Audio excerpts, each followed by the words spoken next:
ہفتے واری درس کے لیے جمع ہوا ہے انشاءاللہ عزیز اس مختصر سے وقت میں جس ٹاپک اور جس عنوان پر میں روشنی ڈالنے کی کوشش کروں گا وہ ہے دیدار الہی یاد ہے. اور دیدار الہی کا معنی یہ ہوتا ہے کہ اللہ رب الدیدار اللہ رب ال اور یہ عنوان ایک ایسا عنوان ہے یاد رکھیں دیدار الہی جس کی اہمیت یہ ہے کہ آخرت میں جب انسان جنت میں چلا جائے گا سب سے عظیم نعمت جو اس کو ملیں گی یاد رکھیں. آج اس عظیم کے تعلق سب سے بڑی نعمت ہے اور کافروں کو جو سب سے بڑا عذاب ملے گا یاد رکھیں اس عذاب میں یہ ہے کہ وہ اپنے رب کو بنانے والے کو کبھی دیکھ نہیں پائیں گے. اور مومنوں کو سب سے بڑی نعمت جو جنت ملنے والی ہے وہ یہی نعمت ہے یاد رکھیے کہ وہ اپنے رب کو دیکھیں گے یاد رکھیں. تو دیدار الہی یاد رکھیے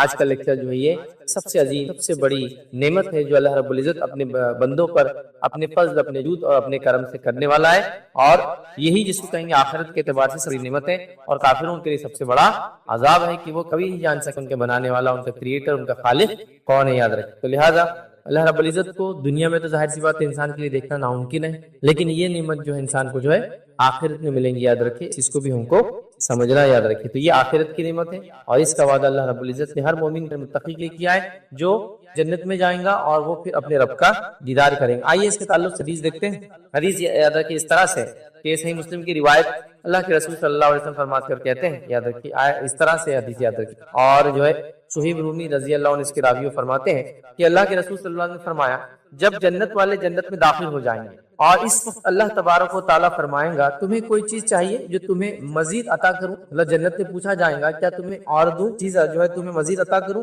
وہ جواب دیں گے کہ کیا تو نے ہمارے چہرے کو روشن جنتی کہیں گے اللہ تو نے ہمارے چہرے کو کیا روشن نہیں کیا کیا تو نے ہمیں جنت میں داخل نہیں. مطلب یہ لوگ جواب دے رہے کہ اللہ تو نے ہمیں کو روشن مطلب جنتی تو نے ہمیں جنت میں داخل اور دوزخ سے نجات نہیں دی دوزخ سے نجات دی. آپ صلی اللہ علیہ وسلم نے فرمایا چنانچہ اس پر اللہ رب العزت جو پردہ اٹھا دے گا تو انہیں کوئی چیز ایسی عطا نہیں جو انہیں اپنے رب و جل کی دیدار سے زیادہ جب جنتی جنت میں چلے جائیں گے نعمتوں کا فائدہ اٹھائیں گے تب اللہ رب العزت ایک سوال کریں گا کیا تمہیں کچھ اور چیز چاہیے مزید. جنتی کہیں گے اللہ تیرا فضل ہے تو نے چہرے کو روشن کیا مطلب جنتیوں میں رکھا جنت میں ڈالا جہنم کی نجات دیا اب کیا باقی ہے. تو اللہ رب العزت پھر پردہ ہٹا دیا جائے گا اور وہ اپنے رب کو دیکھیں گے. اور اللہ کے رسول صلی اللہ علیہ وسلم فرماتے ہوئے کہتے ہیں اور اللہ رب العزت کے دیدار سے زیادہ مطلب یہ سب سے محبوب چیز ہوگی یاد رکھیں. اس کا مطلب وہ جنت سے بڑی